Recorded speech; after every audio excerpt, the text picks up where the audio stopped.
Donc comme je vous disais, hein, quand on fait du rouge, hein, du red teaming, eh ben, on commence par le nom d'une entreprise. Et il va falloir collecter des informations sur la cible, en fait, hein. C'est là qu'entre en jeu la reconnaissance. La reconnaissance, c'est l'étude préliminaire, l'observation de la cible, hein, de notre client, sans alerter de nos activités. Il va falloir pas créer trop de bruit, sinon, eh ben, la partie adverse sera alertée, hein. Ça va réduire les chances de votre succès. Donc on va voir les différents types de reconnaissance. Il y en a deux majeurs. On va voir comment on peut utiliser Wiz DNS et les DNS, hein, parce que ça va être du pain béni pour nous. Faire un peu de recherche avancée, recherche par image, du Google Dorking, Google Hacking, moteur de recherche spécialisé, de la Roco et Maltego. Ok, donc le but c'est de découvrir les sous-domaines liés à l'entreprise cible, collecter les informations accessibles au public sur un autre et des adresses IP, rechercher les adresses email liées à la cible, les identifiants de connexion et les mots de passe divulgués via des brèches de données par exemple, et localiser des documents, des feuilles de calcul qui ont été divulguées, essayer de récupérer des informations à partir du net. Donc, hein, comme je vous disais, la reconnaissance, on a la passive et l'active. On va développer hein, ce concept. Mais dites-vous que la reconnaissance passive, c'est-à-dire les techniques qui n'alertent pas la cible, hein, qui ne vont pas créer du bruit, hein, comme on l'appelle. Et sinon, bah, vous avez des outils de reconnaissance active, mais qui sont extrêmement bruyants par nature. Donc, qu'est-ce que j'entends par là? Bah, déjà, reconnaissance passive, hein, on fait passivement. Interaction, qui dit interaction avec la cible, eh ben, on essaye de provoquer et d'observer la réponse. Ça, c'est de l'active recon. Ok? Donc, on a du passive recon, on a de l'active recon. Donc, la reconnaissance passive ne nécessite pas d'interagir avec la cible. En d'autres termes, vous n'envoyez aucun paquet ou requête à la cible et au système, hein, que votre cible possède. Au lieu de cela, la reconnaissance passive repose sur les informations qui sont accessibles au public, qui sont collectées et qui sont conservées par un tiers, hein. On va utiliser l'OSINT, l'Open Source Intelligence, pour collecter les informations et ça va nous permettre de visualiser un peu le profil, hein, des médias sociaux, par exemple, d'une cible accessible au public. Les exemples d'informations que nous pourrions collecter incluent les noms de domaine, les blocs d'adresses IP, les adresses mail, les noms des employés et les offres d'emploi. On oublie très souvent les offres d'emploi, mais ça sera une manne, hein, pour un pirate pour récupérer toute la techno. Ok, la boîte dit ah on a besoin d'un ingénieur pour travailler sur des pare-feux FortiGate. Eh ben vous savez que peut-être ils n'ont pas encore toutes les compétences. Donc vous pourrez peut-être attaquer leur FortiGate et vous savez que il y a un FortiGate qui est installé dans l'entreprise. Donc il va falloir voir tous les vecteurs d'attaque qui existent sur un FortiGate, etc., etc. Ok, donc ça va permettre de juger des capacités techniques entourant du personnel, mais aussi bah, de l'installation, l'infrastructure, les technologies que vous devrez affronter si vous devez lancer une cyberattaque, ni plus ni moins. Donc, on va voir comment on peut interroger les DNS records, les enregistrements DNS, et je vais vous présenter quelques petits outils. Ok, on va utiliser ReconMJ aussi.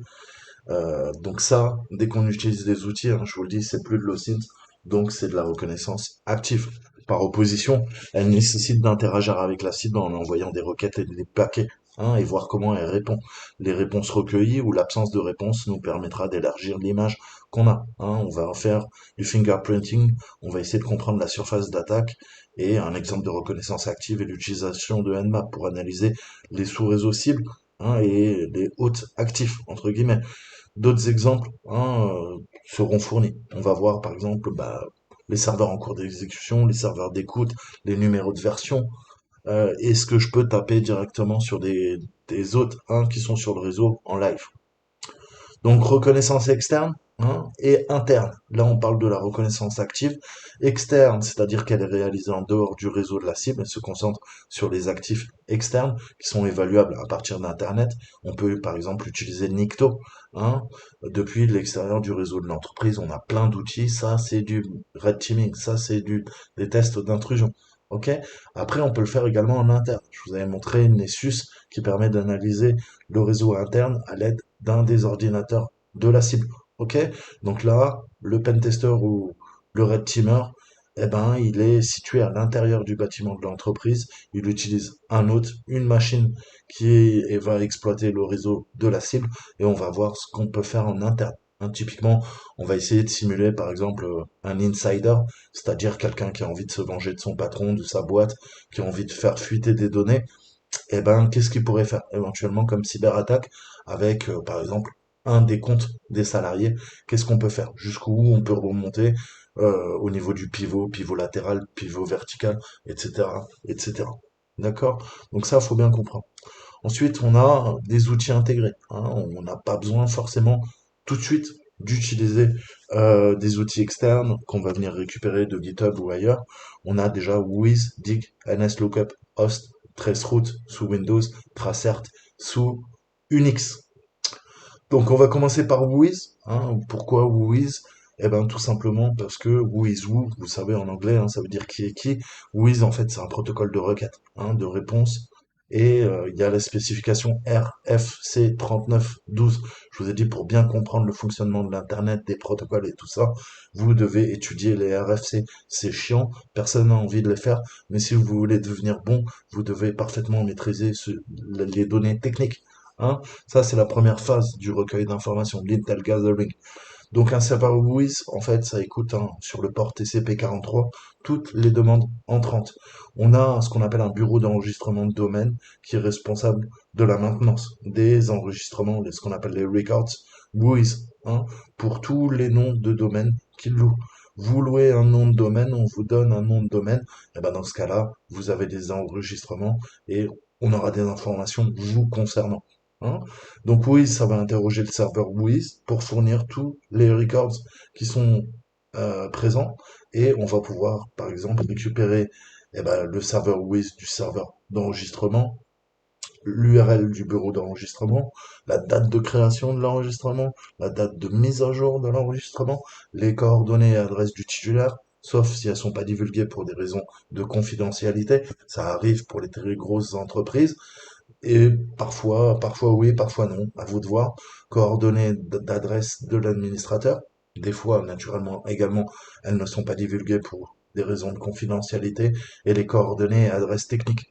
Encore une fois, parfois, elles ne sont pas divulguées pour des raisons de confidentialité. Donc, comment on utilise Whois? Eh ben, tout simplement, on va taper Whois et un nom de domaine qui nous intéresse. Qu'est-ce que je peux faire? Alors, on va essayer un truc bâtard, mais je sais pas s'il est up.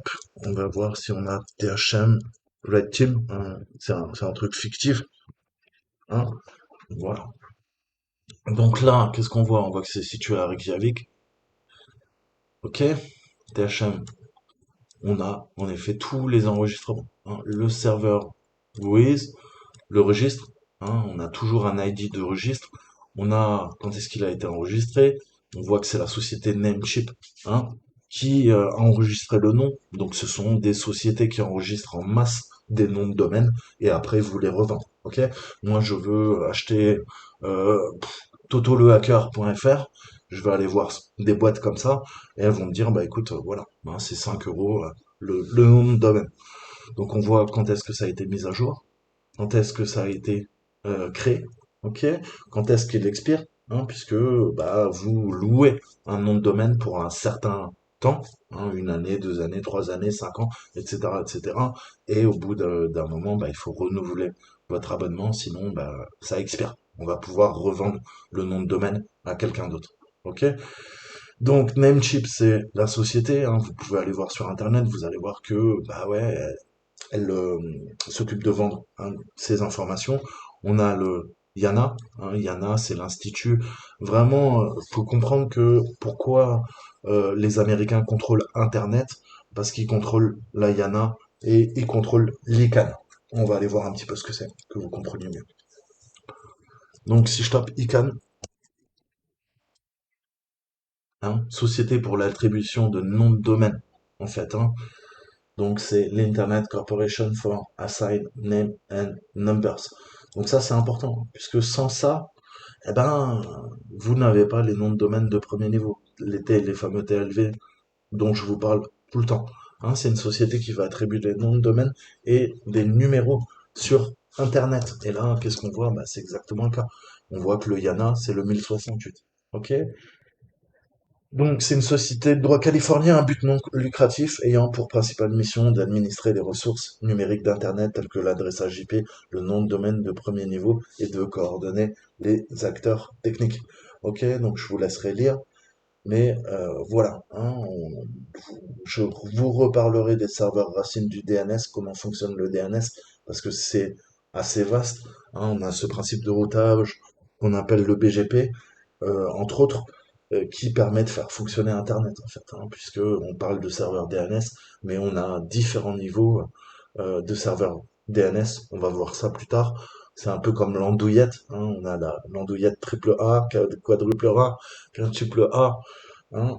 Et vous allez voir, en fait, ça, c'est différents niveaux et c'est important, en fait, puisque qui contrôle l'affectation des noms de domaine de premier niveau contrôle ni plus ni moins, hein, Internet, hein, puisqu'on a des gros certificateurs comme VeriSign, l'AFNIC pour le domaine.fr, et on va pouvoir gérer ce qu'on appelle bah, les routes au niveau de, comment dire, des pays, hein, les .com, .net pour la partie secteur d'activité et le .fr hein, par pays. Vous savez que chaque pays a son point quelque chose.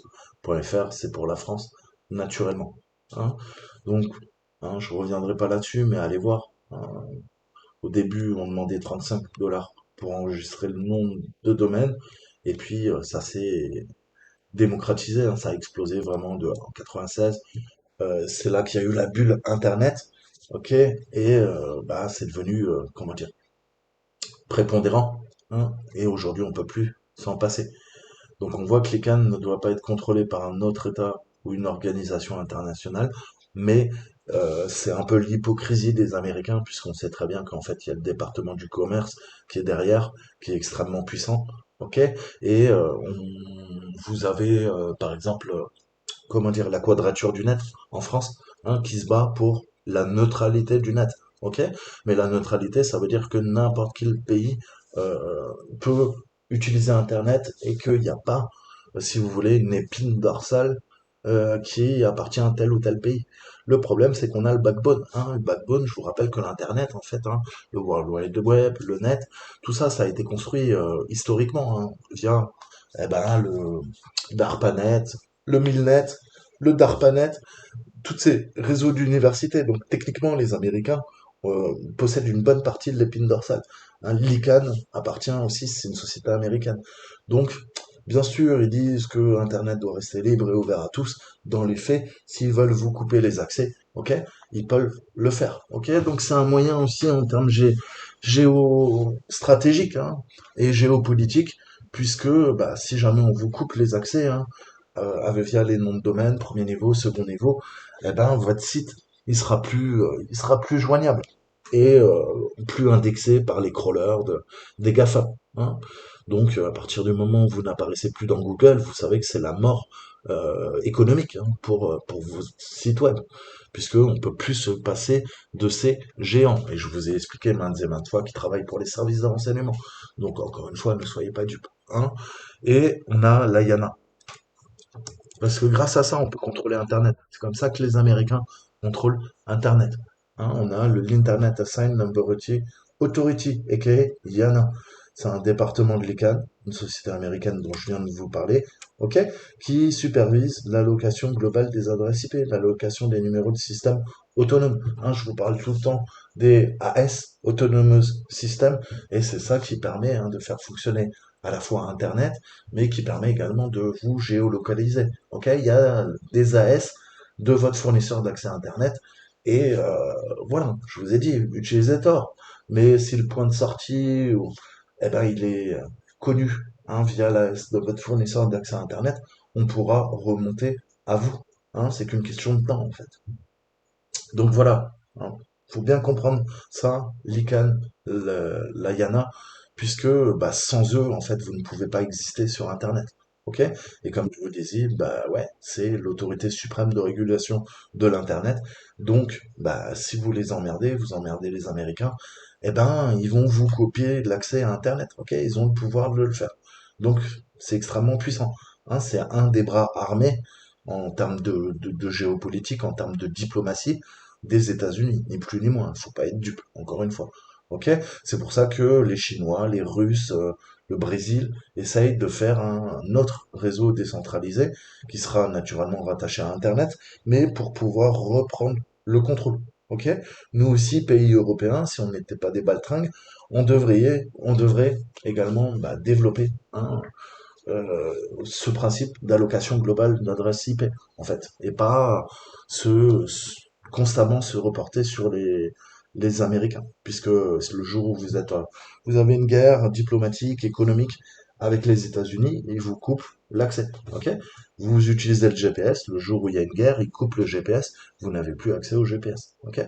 C'est pour ça que les Européens ont fait Galilée, hein. Donc voilà, ça faut bien comprendre, hein, c'est extrêmement puissant.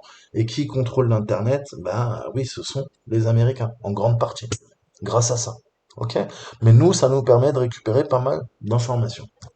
Je m'arrêterai là. Donc on voit hein, les registres, numéro de téléphone, hein, on peut commencer à faire d'intel gathering, on a le client, on a une adresse, hein.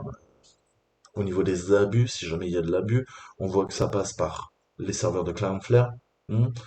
Euh, voilà, on a pas mal d'informations, hein. On voit que ça a été signé par VeriSign, on a le Namecheap, on récupère d'autres numéros de téléphone, on voit hein, que l'ICANN a validé, que ça a été enregistré visiblement à Reykjavik, puisque une grosse partie, en fait, des serveurs de Try Avec Me, hein.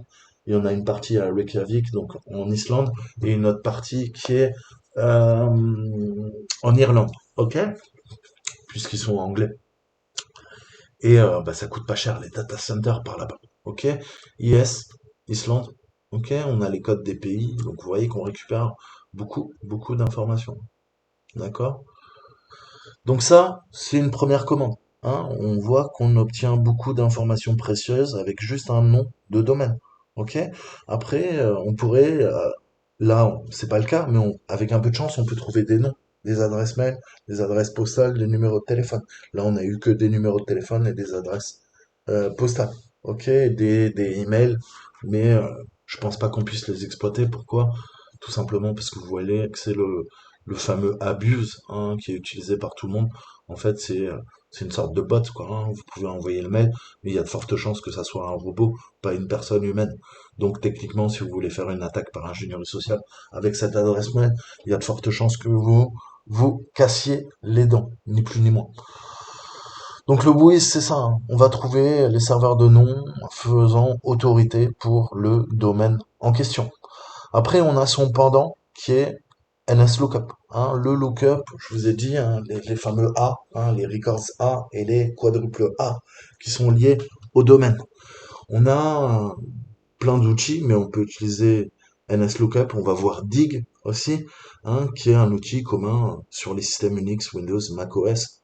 Et on va pouvoir utiliser le serveur DNS par défaut pour obtenir les fameux enregistrements A ou quadruple A qui sont liés au domaine. Alors, notre exemple, qu'est-ce qu'on peut faire? On va rester sur notre exemple de Try Avec Me. Ok, on va aller taper donc café sous-domaine. Ok, thm team.com. Ok, donc on voit qu'on a le TLD. Ok, c'est le .com au niveau du DNS. Après, on a le root qu'on voit pas, mais en fait, il y a un point. Hein, encore, ça c'est le root. On a un nom de domaine et on a un nom de sous-domaine. Ok? Donc ça, c'est important de comprendre en fait. Je vais essayer de vous remettre ça.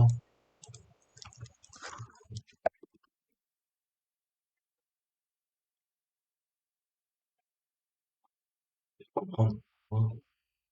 Donc un serveur racine du DNS, c'est un serveur DNS qui répond aux requêtes qui concernent les noms de domaine de premier niveau, les fameux TLD. Ok? .com, c'est un TLD. Ok? Et après, en fait, c'est comme des annuaires, hein. On va aller voir dans le serveur racine, on lui dit, je cherche tryhacme.com, tu sais où il est? L'autre, il va dire, bah écoute, va voir l'annuaire de nom de domaine de premier niveau, le TLD. Le TLD, il fait, ah ouais, va voir cette autre annuaire, etc., etc. Donc c'est comme une arborescence hein, et un UR va vous mettre en relation avec un autre annuaire qui va vous mettre en relation avec un autre annuaire jusqu'à qu'on trouve l'adresse IP de quoi? Du nom de domaine que vous demandez dans votre navigateur. Ok? Après, votre serveur DNS sur votre ordinateur ou sur votre routeur ou celui de votre fournisseur d'accès Internet, il va stocker. Ok? Dans une table de correspondance, tel nom de domaine, c'est telle adresse IP. Il va stocker ça pendant 24 heures, 48 heures, 96 heures, 72 heures. Tout va dépendre en fait du niveau de domaine. Ok, mais on reparlera de tout ça. Je vous avais dit, il y a Facebook qui est tombé à cause des serveurs DNS. On, on va revoir pourquoi il y a eu cette panne et qu'est-ce qui fait fonctionner Internet en fait. Hein, puisqu'à partir du moment où bah, vous coupez le DNS, eh ben, si jamais l'adresse IP est dynamique, elle n'est pas statique, et que bah, la machine que vous essayez d'atteindre a changé d'adresse IP, si c'est un serveur web par exemple, eh ben, vous ne pourrez plus l'atteindre. Ok? Donc, les caches, hein, je vous ai dit, au bout d'un certain nombre d'heures, sont remis à jour. Et le principe du cache, c'est qu'on n'a pas besoin d'aller requêter constamment dans les annuaires, hein, dans les serveurs racines ou autres DNS, parce que bah, ça crée du trafic réseau mondial inutile. Ok? Donc on vous redirige vers d'autres trucs, et c'est un peu ce que fait Cloudflare hein, avec ses solutions à la fois de pare-feu, mais aussi de principe de cache. Ok, on va mettre en cache. Moi, je suis en Afrique, plutôt que me connecter à un site qui est, comment dire, aux États-Unis, je vais faire une copie du site américain en cache et je vais l'héberger, par exemple, en Afrique du Sud ou ailleurs. Ok, comme ça, bah, les gens qui sont en Afrique, ils vont consulter le cache qui est en Afrique.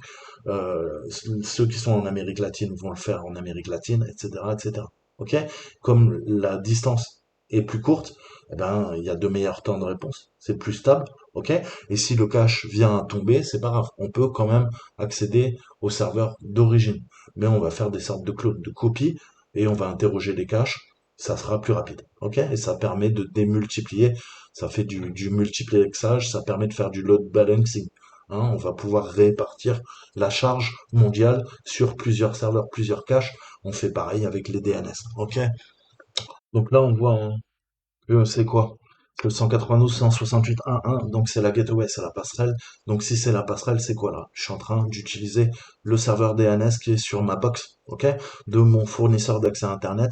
Ça fonctionne sur le port 53 et ça me dit, écoute, NSLookup, regarde, c'est en train de pinguer sur tel serveur. Hein.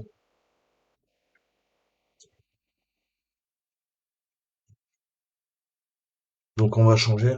On va utiliser www ou domaine. Ok, là, il nous les sort. Il nous dit, écoute, bah voilà, t'as deux types de réponses. Hein. T'as une réponse autoritaire, autoritative, hein, comme on dit, et une autre qui l'est pas. Ok. Voilà l'adressage hein, en IPv6, voilà l'adressage en IPv4, et voilà, je te donne un petit peu, hein, tu m'as demandé, voilà un des serveurs DNS de Google. Ok. Donc on voit que ça passe, on voit que ça passe, et ça fonctionne. On récupère des informations qui vont nous permettre de comprendre un petit peu hein, comment est configurée l'infrastructure, par quel serveur de DNS notamment ça passe. Ok. On a un autre outil qui s'appelle DIG, qui veut dire Domain Information Grouper. Hein, et DIG en anglais ça veut dire creuser. Ça va fournir aussi des nombreuses options de requête en fait qui vous permettent de spécifier un serveur DNS différent à utiliser. Imaginons, je le sais, hein, que Try Avec Me utilise Cloudflare. Cloudflare, c'est quoi? C'est 1, 1. Vous pouvez pinguer, vous allez voir. Ça, c'est le serveur principal de Cloudflare. OK? Donc ça, c'est le serveur principal de Cloudflare. Qu'est-ce que je peux lui dire? Je peux lui dire, écoute, dig, OK, arrobase 1.1.1. Donc tu vas passer par le DNS de Cloudflare et je veux que bah, tu travailles sur avec mes.com. OK? Et là, on récupère, pareil, hein, les fameux A hein, dont je vous disais, answer section. Et grâce à le dig, on récupère, hein, on a les différents flags, l'ID, l'UDP. Hein, on a fait bah oui, c'était quand on utilise ping, dig, c'est comme le ping, comme tout ça. On n'utilise pas du TCP, on utilise de l'UDP. Ok, donc c'est via les datagrammes. Ok, au niveau de la communication, de la couche réseau. Et on voit la réponse. Hein. Donc ça, on voit qu'on passe par trois serveurs différents. Hein. Donc là, c'est assez intéressant, hein, puisque on peut encore, voilà, récupérer plein d'informations au niveau de la configuration et voir ce qui est échangé. Hein. Donc là, je fais dig. Qu'est-ce que je peux faire? Je peux faire aussi cette syntaxe, c'est possible. Je peux lui dire quoi? Lui dire thm red team.com.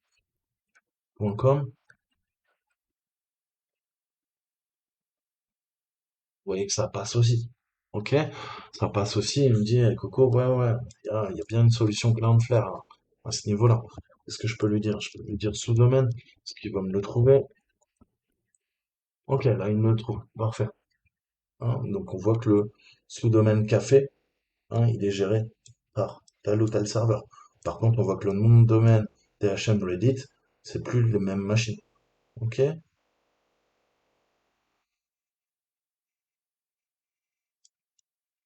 Donc voilà, hein, ça permet de jongler et de récupérer les informations. Après, allez voir, hein, vous avez toutes les pages de manuel pour comprendre hein, tous les petits détails. Ça, il faudra des petites connaissances en réseau hein, pour comprendre comment ça fonctionne. Je vous laisserai creuser. On peut utiliser Host. Hein. Host, comme son nom l'indique, eh ben, je lui demande des informations sur l'host en question. On va reprendre notre exemple THM. Voilà. Voilà, il me dit, écoute, telle adresse IP, hein, mais aussi telle adresse. Ok, mais bah, ça tombe bien, c'est ce qu'on retrouve là. Vous voyez que en fonction des outils, c'est présenté différemment. Après, la réponse est la même. Ok, on a quoi? IPv6, deux adresses en IPv6. Ok, et on peut aussi utiliser Tracert. Alors Tracert sous Linux, Traceroute sous Windows. Et donc ça va tracer l'itinéraire emprunté par les paquets en fait de notre système à l'autre cible et aller-retour. Hein. C'est ce qu'on appelle des sauts. Chaque saut, c'est quoi? C'est un routeur qui va nous connecter à la cible. Hein. Et certains routeurs ne répondent pas aux paquets envoyés. Hein. Très souvent, malheureusement, ça sera le cas. Vous ne verrez pas les adresses IP, mais vous verrez un petit astérix, une étoile, un wildcard. Ok? Ça veut dire que là, le routeur est configuré pour ne pas vous envoyer son adresse IP. Ok, puisque c'est un moyen de détecter. Ok, en fonction de des sauts, je peux demander un saut, deux sauts, trois sauts, quatre sauts, et ça va me permettre de connaître tous les intermédiaires. Et vous imaginez que pour une cyberattaque, c'est extrêmement puissant. Ok, je connais tous les serveurs de rebond qui vont me permettre d'attaquer jusqu'à ma cible. Ok, et donc bah ouais, ça a été abusé, hein, parce que Tracert, je vous ai dit, tout outil, tout technologie peut être militarisée, eh ben ouais, on peut se servir de Tracert pour faire de la reconnaissance active dans la matrice et récupérer des informations au niveau des routeurs. Donc c'était extrêmement utilisé et depuis quelques années, on va dire, on n'a plus ce type de configuration sur les routeurs. On va retrouver très souvent les étoiles. Donc ils vous donnent pas leur adresse IP pour se protéger, hein, ni plus ni moins. Donc je vais mettre traceroute. Et on va lui mettre, on va reprendre notre exemple, café thm red chill.com. Euh, Qu'est-ce que j'ai fait? Deux R. Ok. Donc là, on a de la chance. Ok. On a les adresses IP et bah, vous voyez que qu'est-ce qui se passe? Je passe par les serveurs d'Orange. Hein. Il y a une bonne partie, ce qui est logique. Hein. Là, c'est quoi? Bah, c'est mon LAN home. Ok.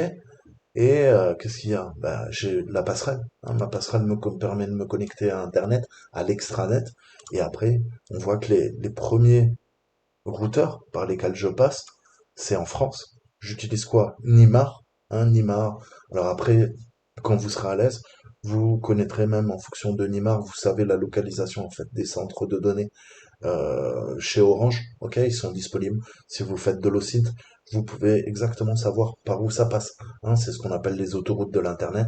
Là, on est en train c'est typiquement, c'est le MAN, hein, le Metropole Area Network, comme on l'appelle en réseau, et on voit que je passe par quoi? Bah, je suis chez Orange, je passe par les serveurs, bah, les fameux AS, hein, qui sont mon fournisseur d'accès à Internet. Après, on traverse quoi?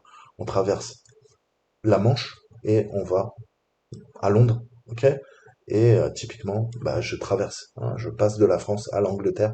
Pourquoi? Bah, parce que toutes les informations sont hébergées soit en Angleterre, soit en Irlande, ok?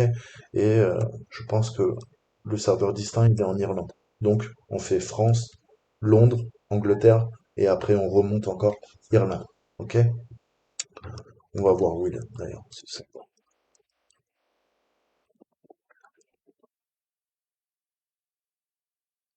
Je peux pas me connecter en direct. Bizarre.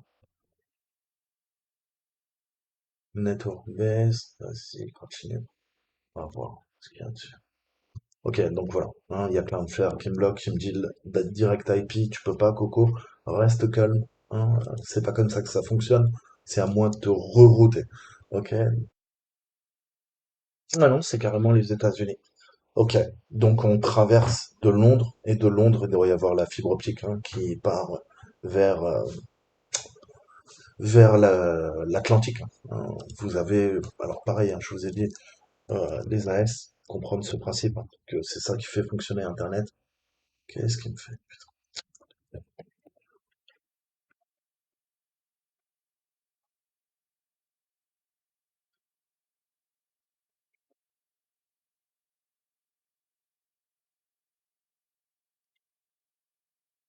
Ok.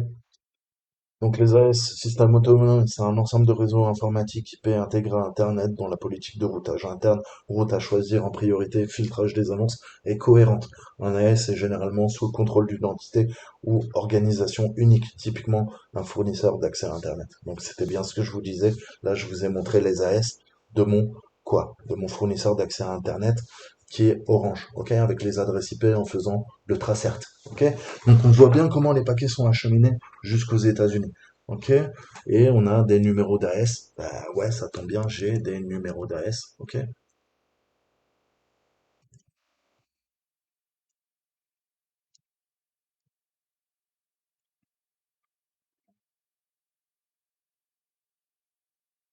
Qui utilise le BGP, comme je vous disais, le Broadway Gateway Protocol, entre les systèmes autonomes AS. Ok. Donc ça, c'est vraiment, on a l'EGP, le BGP, l'IGP, hein, c'est des protocoles de routage, c'est ce qui permet de faire fonctionner Internet, en fait, hein, puisque bah, dans la tête hein, des communs des mortels, Internet, c'est quelque chose de flou. Hein. Là, on parle vraiment en termes de backbone, comme on l'appelle, hein, l'épine dorsale.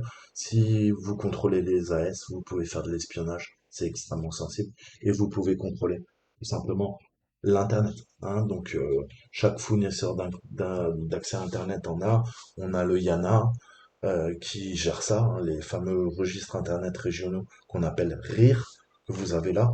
Donc bah voilà, hein, à creuser, mais il faut parfaitement connaître ça pour comprendre comment fonctionne Internet en fait, hein, à l'échelle mondiale. Et je vous ai dit, c'est aussi une question en termes de politique, de géopolitique, de géostratégie. C'est tout simplement l'hégémonie d'un pays, ok? À la fois son hégémonie et surtout sa souveraineté hein, en termes de télécommunication. Donc là, on est pas mal. Donc voilà, retenez ça, on a un Wiz, Traceroute, Host, Dig, qui vous permettront de faire toutes ces petites choses. Et c'est le premier truc qu'on fait dans une phase de recours. Wiz pour interroger la base de données Wiz, NSLOOKUP, Dig, Host pour interroger les serveurs DNS. Hein. Donc retenez ça, hein, il ne génère aucun trafic suspect. Ok, l'interrogation, tout le monde le fait tous les jours. C'est des informations accessibles au public, donc c'est notre phase de reconnaissance passive. Ok. De plus, on peut compter sur Traceroute hein, et Tracert, je vous disais, pour découvrir les sauts en fait hein, entre notre système et l'autre cible.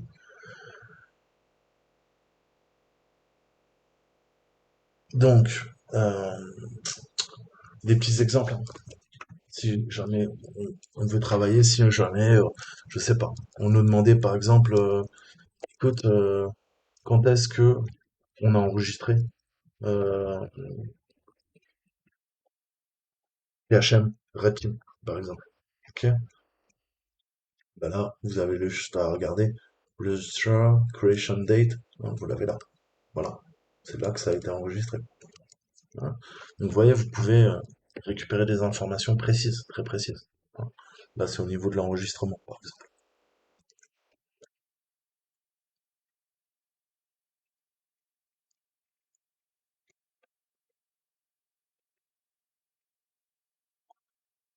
Et on peut dire vers combien d'adresses IP, par exemple.